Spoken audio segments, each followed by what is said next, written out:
My husband's mistress called me the help. When she showed up at our house, she didn't know I own the company her father works for. My husband's mistress rang our doorbell Saturday afternoon, and when I answered, she handed me her coat and said, "Tell Richard I'm here," because she thought I was the help and not his wife of 12 years. I stood there holding her designer coat while she walked into my house like she owned it. Blonde, maybe 25, wearing a dress that cost more than most people's rent. She looked around our foyer and said, "This place needs updating. I'll talk to Richard about it." Richard is my husband. Was my husband. The man I built this house with, brick by brick, working 2 jobs while he finished medical school. The man who apparently had a mistress young enough to be his daughter, who thought she could redecorate my home. "Where's Richard?" she asked, not even looking at me. "He's not here," I said. "Well, when will he be back?" "I don't have all day." "Who are you?" I asked, even though I was starting to piece it together. "I'm Alexis, Richard's girlfriend." "And you are?" "The help, apparently." She laughed. "Well, yes, obviously, though Richard usually has better dressed staff." "Are you new?" "Staff. In my own home." Wearing my regular Saturday clothes, jeans, and a college sweatshirt, I apparently looked like the help to this child. "I've been here 12 years, I said. 12 years? Richard's only lived here for 5. Try 12. She rolled her eyes. The help always exaggerates their tenure. "Just tell Richard I'm here. I'll be in the living room." She walked into my living room, sat on my couch, put her feet up on my coffee table.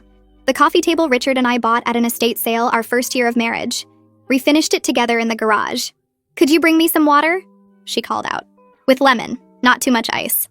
I brought her water. "No lemon. Too much ice." She sighed like I'd personally offended her. "Is Richard training you?" "This is not how he likes things done." "How does Richard like things done?" "Properly, efficiently, with respect for his guests." "Are you a frequent guest?" "I'm here every Tuesday and Thursday when his wife is at work. Sometimes Saturdays if she's at her book club." "I don't have a book club. Haven't worked Tuesdays or Thursdays in 2 months since I changed my schedule." Richard didn't know about the change. "You seem to know a lot about his wife," I said. She laughed. "I know enough. Older, let herself go, boring. Richard's only with her for the convenience. Cheaper to keep her than divorce her, he says." "He says that?" "All the time. She trapped him young before he knew better. Now he's stuck with some frumpy woman who probably doesn't even know what Botox is." I touched my face unconsciously. 37 years old. Some lines, sure. But frumpy? "Richard deserves better," she continued. "Someone young, beautiful, who understands his needs, not some housewife who probably thinks missionary is adventurous." "Maybe she works," I suggested. "Oh, please. Richard says she has some little job at a company. Probably a receptionist or something. Nothing important. My little job. Running the company I founded 8 years ago. The one with 200 employees. The one that pays for this house, Richard's car, his practice that's been hemorrhaging money for 3 years.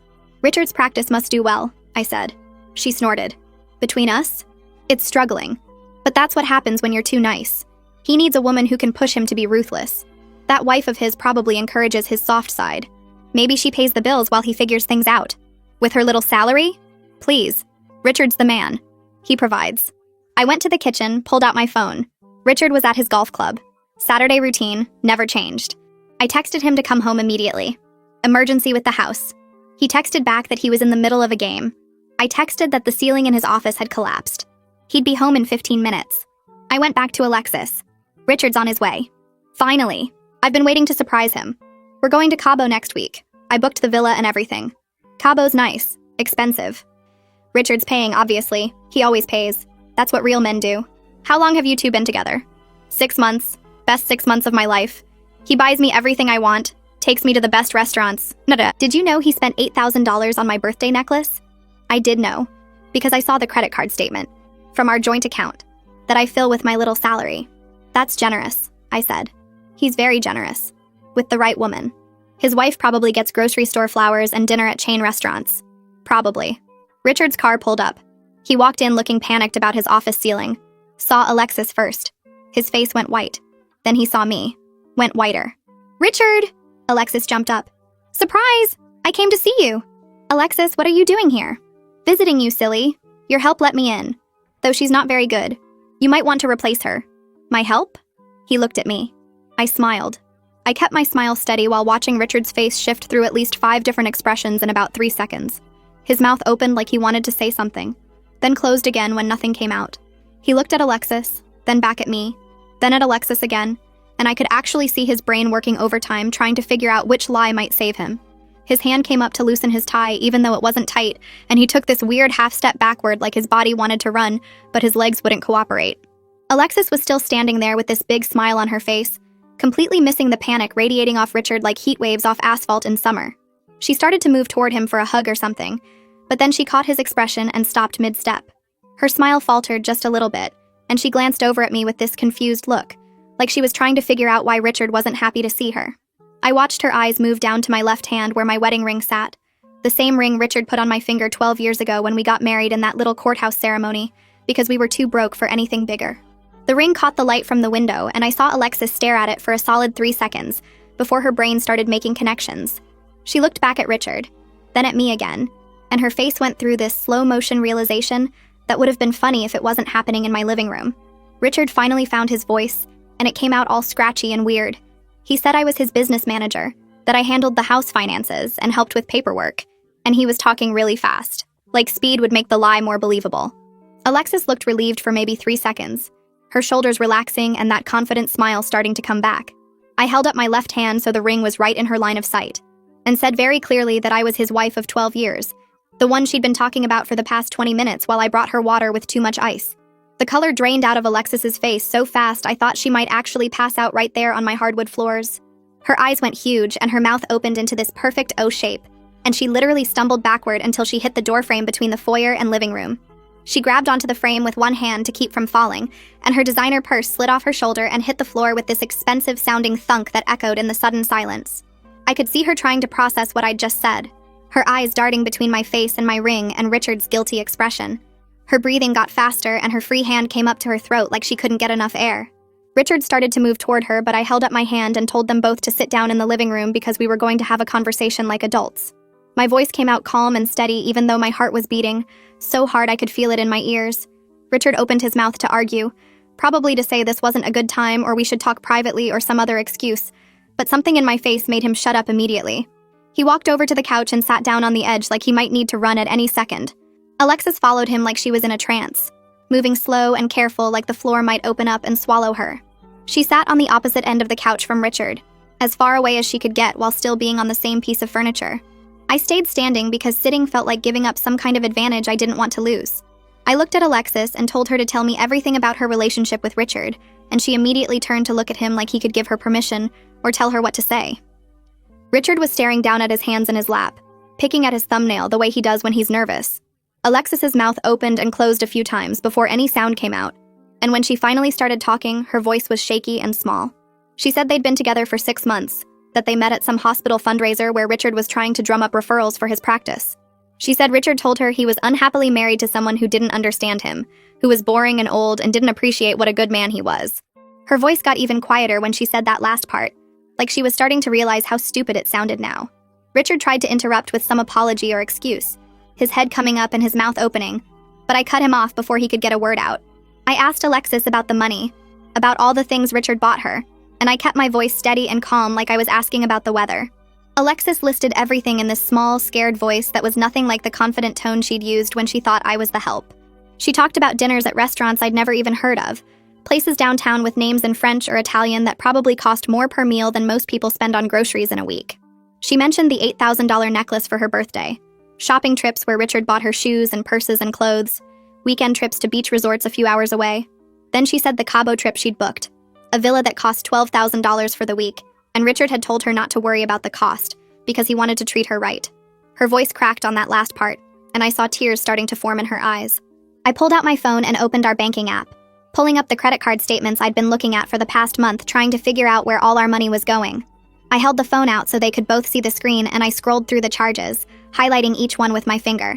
Dinner at some place called Le Bernardin, $470. Jewelry purchase at Tiffany, $8,200.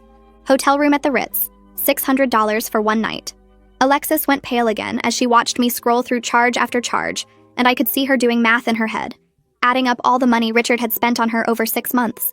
She turned to Richard and asked if this was true, if he'd really been spending his wife's money on her, and her voice cracked hard on the last word like it was physically painful to say. Richard tried to explain that it was complicated, that his practice had been having some rough years, and he was going to pay it all back once things turned around. I interrupted him before he could finish and said his practice had lost money for 3 straight years running, That I'd been covering the losses out of my salary while he pretended to be some successful doctor who could afford a mistress. Alexis's hand came up to her mouth and she made this small sound like she might be sick.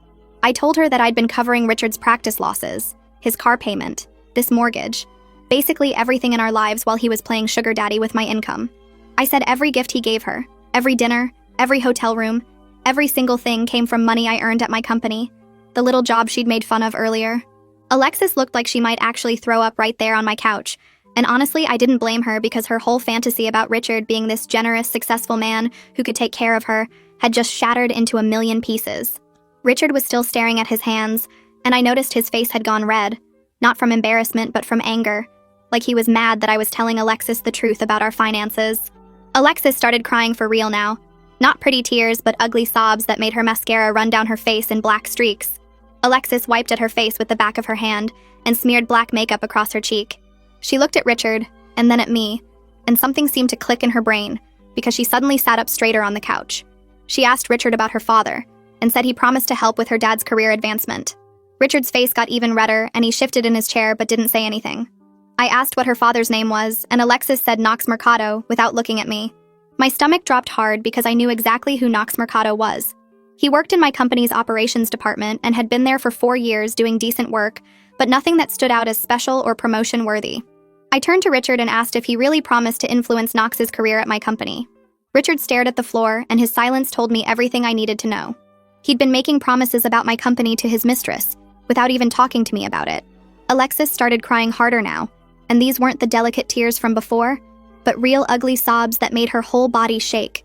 She called Richard pathetic, and asked how much of what he told her was actually true. Richard just sat there looking at his hands like they might have answers written on them.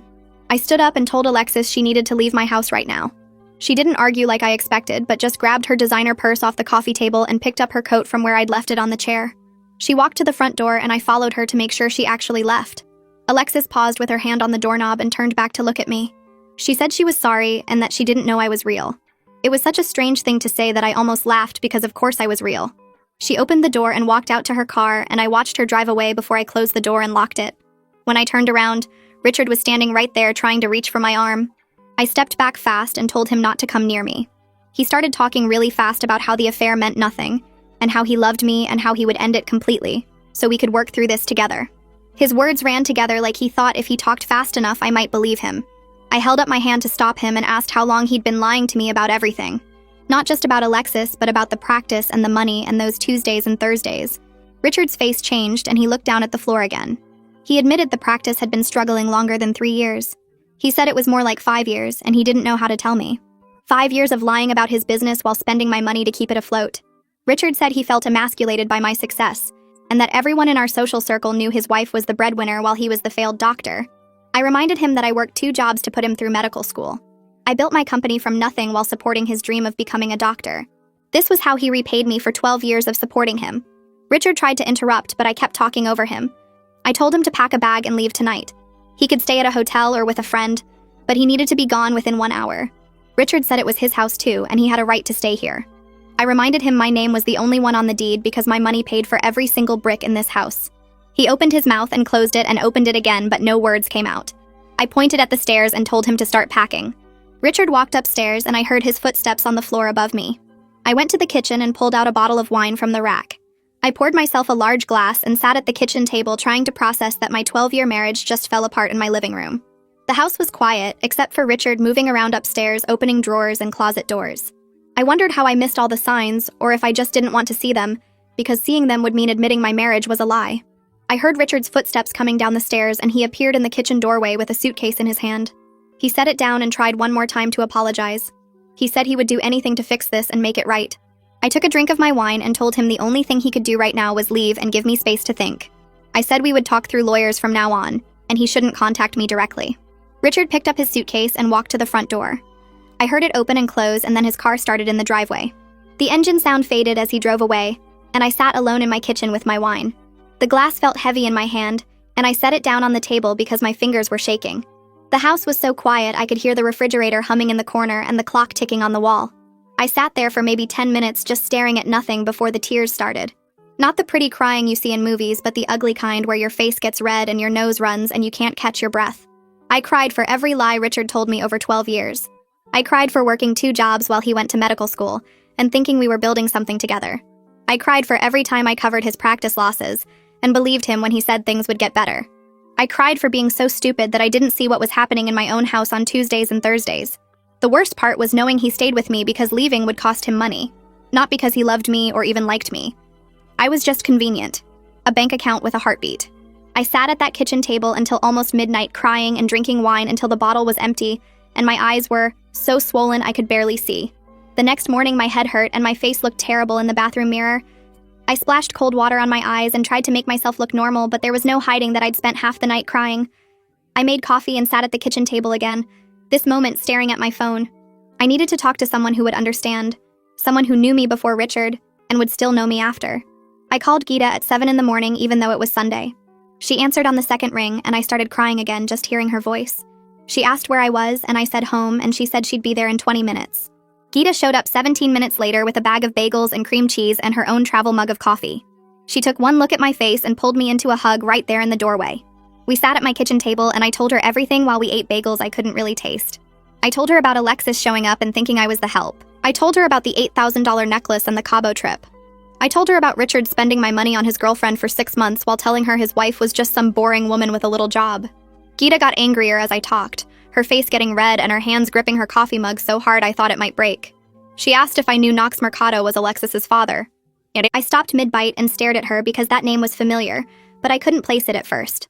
Then it hit me and I felt sick all over again. Knox worked in our operations department, had been there for 4 years, always quiet and professional. I never knew he had a daughter because we didn't talk about personal stuff much at work. Geeta leaned forward and said we needed to be careful about how this affected the company. If Knox found out what happened, if other employees found out, it could create problems we didn't need right now. I knew she was right, but part of me wanted to fire Knox just for being related to Alexis. Geeta saw my face and reminded me that Knox didn't do anything wrong, that punishing him for his daughter's choices would be unfair and probably illegal. She said we should keep this quiet for now and handle it professionally if it became a work issue later. I agreed even though it felt wrong that Knox got to keep working at my company while his daughter was sleeping with my husband. I spent the rest of that weekend in my home office going through every financial record I could find. Bank statements, credit cards, loan documents, everything. The more I looked, the worse it got. Richard had been hiding credit card statements in his car. I found them when I went looking for the insurance papers. 3 different cards I didn't know about, all maxed out, all in both our names. Cash advances totaling almost $30,000 over 2 years. I found a loan application for his medical practice where someone had forged my signature, and the handwriting looked close enough to mine that I had to compare it to real documents to be sure it wasn't me. Richard had taken out a $75,000 loan using our house as collateral, and I never knew about it. Every page I looked at made me feel more stupid for trusting him. How did I miss this? How did I not notice thousands of dollars disappearing? But I knew how. I was busy running my company, working 60-hour weeks, and I trusted my husband to be honest about money. I trusted him with everything, and he used that trust to rob me blind while sleeping with someone young enough to be his daughter. Monday morning, I was at my desk at 6 making calls before anyone else got to the office. I needed the best divorce lawyer in the city, and everyone said that was Palmer Hendricks. Her firm's website said she specialized in high net worth divorces and had a reputation for being tough. I called her office at 8 when they opened and got an assistant who sounded bored. I explained I needed an emergency appointment for a divorce, and the assistant said Palmer was booked solid for the next 3 weeks. I gave my name and mentioned my company name, and the assistant's tone changed completely. She put me on hold, and when she came back, it was Palmer herself on the phone. Palmer's voice was sharp and professional, and she asked what made this an emergency. I told her my husband had been having an affair for 6 months, spending marital assets on his mistress, and hiding financial information including forging my signature on loan documents. Palmer was quiet for maybe 3 seconds, and then said she could see me that afternoon at 3. I said I'd be there, and she gave me the address of her office downtown in the financial district. Palmer's office was on the 40th floor of a glass tower that reflected the whole city. The lobby had marble floors and modern art on the walls, and a receptionist who looked like she belonged in a fashion magazine. I gave my name, and the receptionist smiled and said Palmer was expecting me. She led me down a hallway with floor-to-ceiling windows and into a corner office that had views of the river and the skyline. Palmer stood up from behind a huge desk made of dark wood and shook my hand. She was maybe 50 with sharp gray eyes and a black suit that probably cost more than my car payment. Her handshake was firm, and she gestured for me to sit in one of the leather chairs across from her desk. She had a legal pad ready and a pen in her hand, and she looked at me like she could see right through any lies I might tell. I liked her immediately. Palmer asked me to tell her everything from the beginning, and she didn't interrupt once while I talked. She just took notes on her legal pad, her pen moving fast across the paper, and her face stayed neutral even when I got to the parts about the money.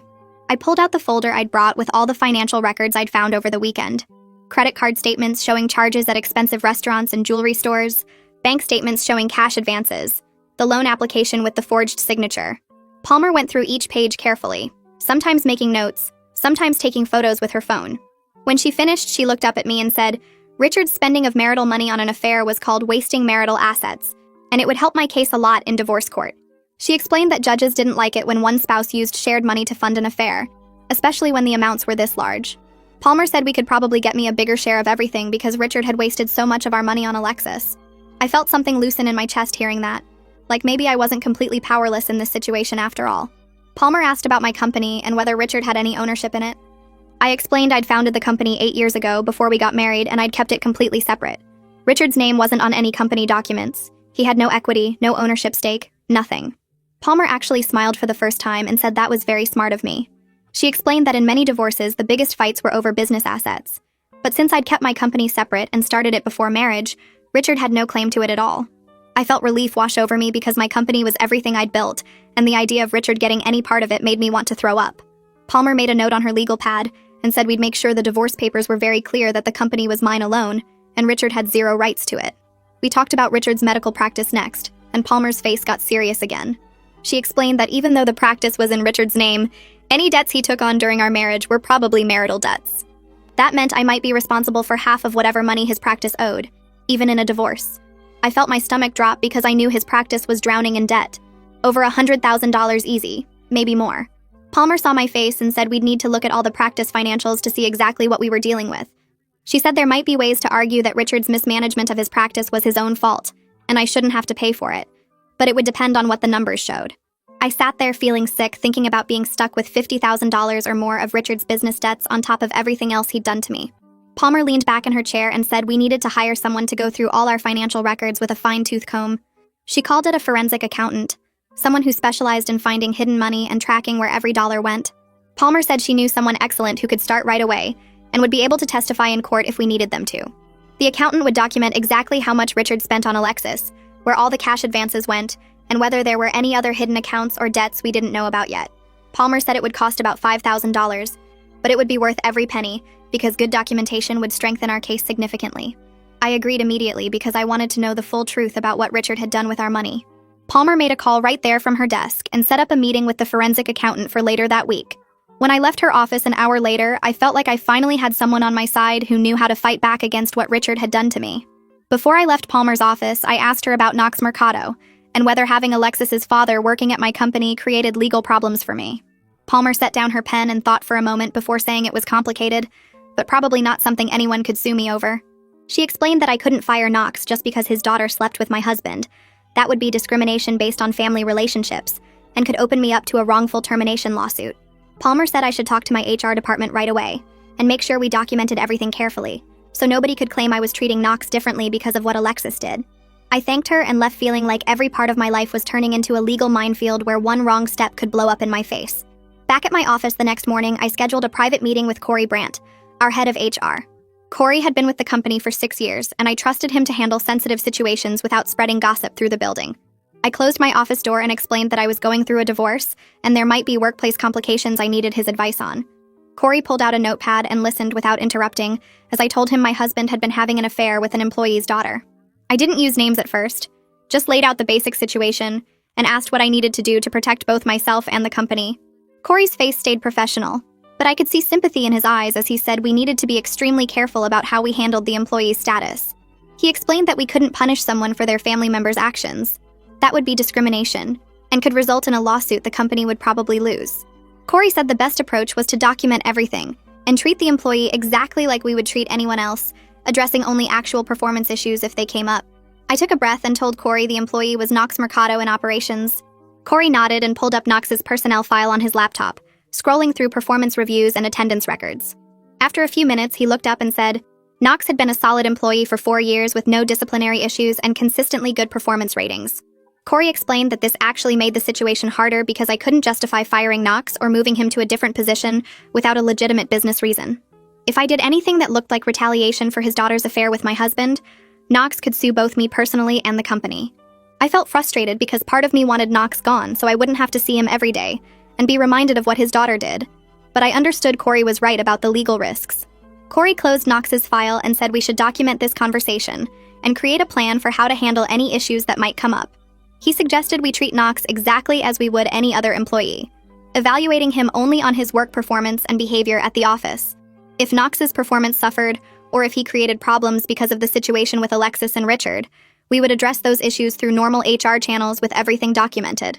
Corey said we couldn't preemptively punish Knox for something his adult daughter chose to do, even though I had every right to be angry about the whole situation. I agreed with Corey's approach even though it felt unsatisfying, and he made notes about our meeting for the HR file in case we ever needed to prove we handled everything properly. That evening, I was sitting at home going through more financial records when my phone buzzed with a text from Richard. He asked if we could talk because he wanted to explain everything and try to work things out.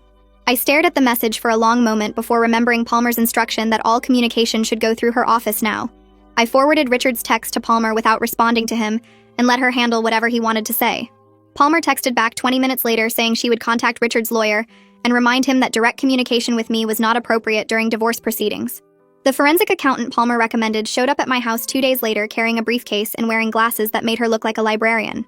Her name was listed on her business card, but Palmer had warned me she had the personality of a detective and wouldn't stop digging until she found everything. I showed her to Richard's home office and gave her access to all our financial records, bank statements, credit card bills, and tax returns from the past 5 years. She sat up at Richard's desk with her laptop and calculator and got to work while I tried to focus on my own work in another room. 6 hours later, she called me back into the office and showed me what she had found. The accountant had discovered things even I had missed during my own review. Small cash withdrawals that added up to thousands of dollars, mysterious transfers to accounts I didn't know existed, and a pattern of spending that clearly showed Richard had been planning and funding his affair for longer than 6 months. She had spreadsheets color-coded by category showing exactly where every dollar went, and the total amount Richard spent on Alexis was even higher than I thought. Wednesday afternoon, my assistant told me Knox Mercado had requested a meeting through proper channels.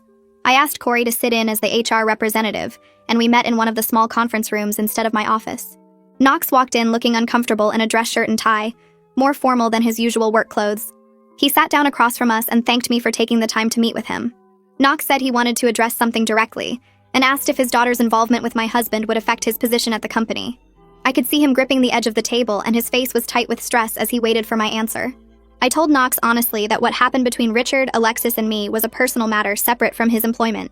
I explained that his job performance was what mattered at this company, and as long as he continued doing good work, his position was secure.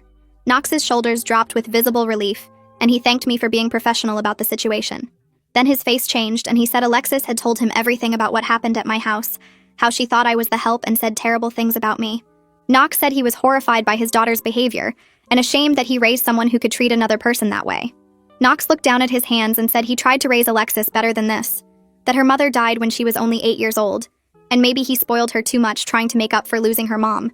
He said he gave Alexis everything she asked for because he felt guilty about her growing up without a mother, and now he could see that he created a spoiled young woman who thought she could take whatever she wanted without caring who she hurt. I felt an unexpected flash of sympathy for Knox sitting there talking about his dead wife and his regrets about raising his daughter. But I kept my professional mask in place and told him again that his position at the company was secure, that I appreciated him coming to talk to me directly, and that we should all just focus on moving forward. Knox thanked me one more time and left the conference room, and Corey made notes about the meeting for the HR file. That night, Richard started calling me from different phone numbers after I blocked his cell. I didn't answer any of the calls, but he left voicemails that I listened to later. The messages cycled between apologetic and angry, with Richard begging me to talk to him in one voicemail and then accusing me of overreacting and trying to destroy his life in the next. I saved every voicemail like Palmer told me to and forwarded them all to her email. The next morning, Palmer called and said she was sending Richard's lawyer a formal cease and desist letter, telling him to stop contacting me directly. She said if Richard kept calling after receiving the letter, we could use it as evidence of harassment, and it would only make him look worse when we got to court. 2 weeks later, the forensic accountant came back to Palmer's office with her full report, and I sat across from her while she walked me through every single transaction. She had spreadsheets color-coded by category, and the red sections for Alexis spending covered 3 full pages. $60,000 in 6 months broken down into dinners at restaurants I'd never heard of, jewelry purchases, designer clothing stores, a weekend trip to Miami, and the $12,000 Cabo villa Richard prepaid in full. The accountant showed me receipts for $800 dinners where Richard ordered bottles of wine that cost more than our monthly grocery budget. She found charges at luxury hotels in our own city. Places Richard told me he was attending medical conferences when really he was spending my money on hotel rooms 20 minutes from our house. The accountant's voice stayed professional and calm, while she destroyed my marriage with numbers and dates and credit card statements. Palmer took notes and asked questions about specific transactions, building her case piece by piece. When we finished, Palmer said this level of dissipation would play very well in court, that judges didn't look kindly on spouses who spent marital assets on affairs. She filed the divorce papers that afternoon, citing adultery and dissipation of marital assets as grounds. Richard got served at his medical practice 3 days later during business hours. Palmer arranged it that way on purpose, said he deserved the public humiliation after what he did. His receptionist called my cell phone by mistake, thinking I still handled Richard's business matters, and told me a process server showed up during patient hours and handed Richard papers in front of his whole staff.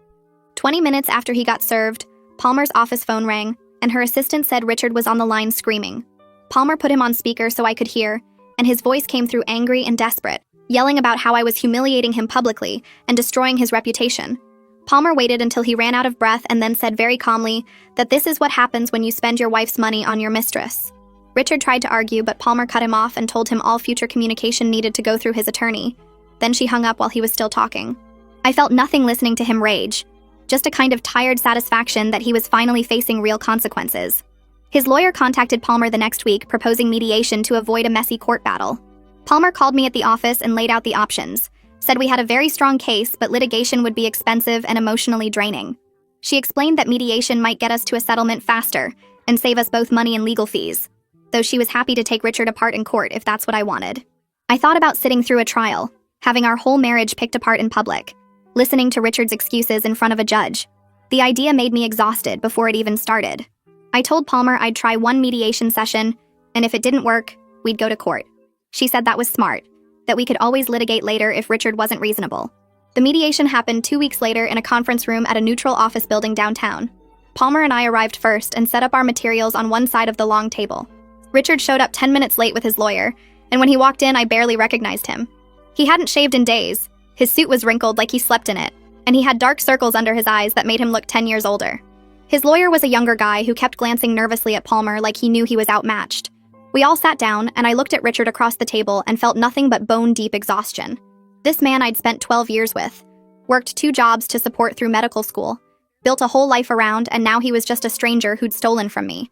The mediator was a woman in her 50s who explained the ground rules and asked us each to share our perspective on the marriage and divorce. Richard went first, and I watched him try to make himself the victim.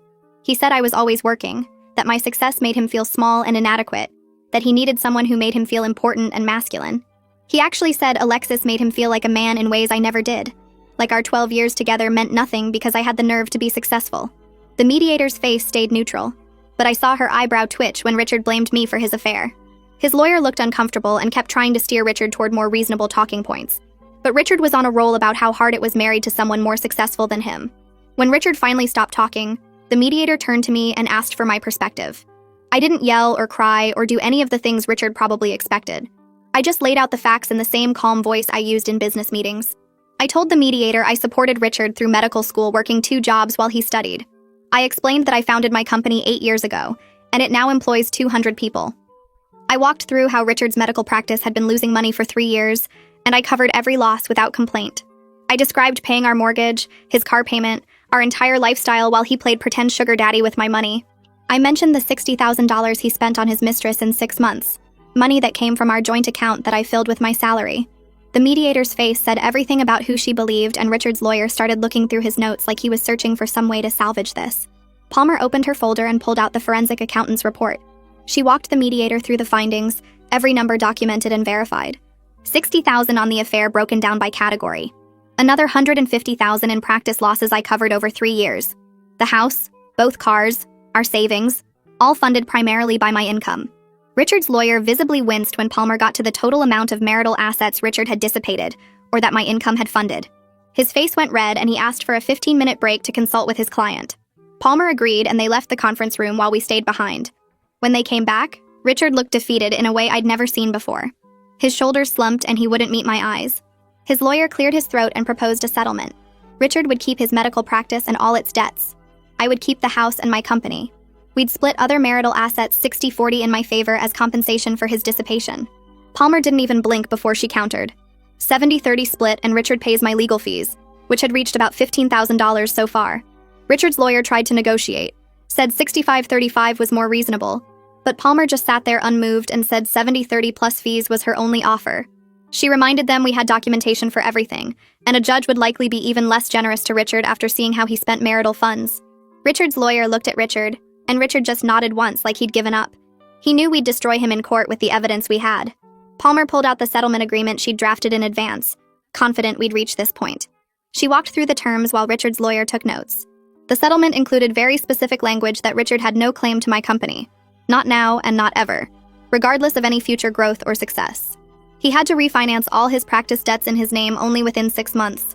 If he couldn't get refinancing, he had to sell the practice and use the proceeds to pay me back for the losses I'd covered over the years. Palmer had thought of everything, every possible way Richard might try to come after my money later.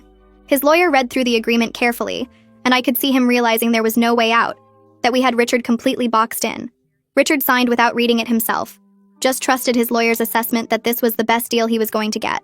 Palmer slid the settlement agreement across the table and handed me a pen. I signed my name on every marked line, the pen scratching across the paper with a sound that felt final and strange. Richard signed his pages without reading them again, just mechanical movements like he was signing away something he didn't care about anymore. The mediator witnessed our signatures and collected the documents, saying she'd file them with the court that afternoon. Palmer told me the 60-day waiting period started today, and the divorce would be final exactly 2 months from now. Richard stood up when the mediator left the room and moved toward me with his hand reaching out. He said we should talk privately, that there were things he needed to explain, but I grabbed my purse and walked past him without looking at his face. Palmer followed me out, and I heard Richard calling my name behind us, but I kept walking down the hallway to the elevator. The building lobby felt too bright after the dark conference room, and I stood outside on the sidewalk taking deep breaths of cold air. Palmer squeezed my shoulder and said I did well in there, that the settlement was fair and protected my interests completely. I drove back to the office because going home felt impossible, and I needed to be somewhere that made sense. Gita was in her office when I got back, and she took one look at my face and closed her door. I sat in the chair across from her desk and told her everything about the settlement, the 70-30 split, Richard keeping his failing practice, me keeping the house and company. She said it was a good outcome, that Richard got what he deserved. But then she leaned forward and said, I seemed too calm about everything. She told me I was acting like I'd just closed a business deal instead of ended my marriage, and she was worried I was holding everything inside.